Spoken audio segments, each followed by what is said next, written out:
Chers amis, ce monde a besoin de grâce, ce monde a besoin de vérité. Pour accomplir cette tâche, l'Église qui porte en elle la mission Dei, la mission de Dieu, est appelée à faire de chaque personne un pèlerin de paix. Ceci fait écho à ce que nous avions vécu il y a 2 semaines de cela. Nous sommes appelés à être des pèlerins de paix.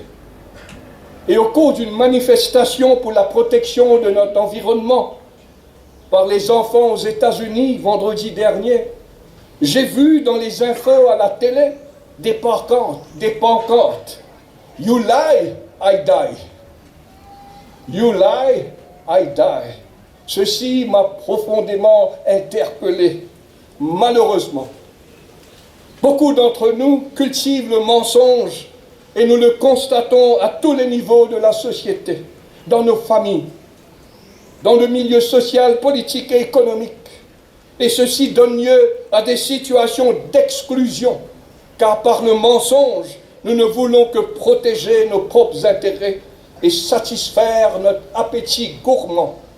Et nous arrivons à être irrespectueux des autres. Donc, dans notre quête d'œuvrer pour une société plus équitable, une société plus juste, il nous faut devenir des pèlerins de paix. C'est le fruit d'une intégrité de vie et du don de soi. Jésus nous dit, « Je suis venu pour servir et non pour être servi. » Le Christ l'a vécu pleinement au cours de son séjour sur terre. Et qu'est-ce qui a motivé Jésus? Sa motivation, c'est l'amour. Jésus a aimé jusqu'à donner sa vie. Ainsi, nous, et nous le savons très bien, c'est un commandement qui nous a été donné.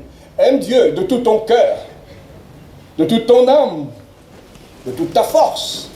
Et je crois que le Mauricien le fait si bien. Mais très souvent, on arrive à oublier le deuxième aspect du commandement. Aime ton prochain comme toi-même. Est-ce une utopie? Non.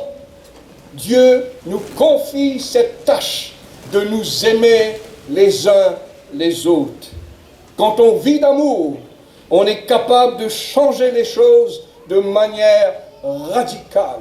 Simplement, je voudrais dire merci pour ce déferlement d'affection qui devient une force, un soutien, alors que je serai dans d'autres cieux. Et je penserai et je prierai pour tout un chacun de mon pays. Que Dieu vous bénisse tous. Prier pour tout un chacun dans le pays, c'est aussi une grande fierté pour l'île Maurice. J'essaierai d'être à la hauteur de la tâche que Dieu m'appelle à servir. Merci.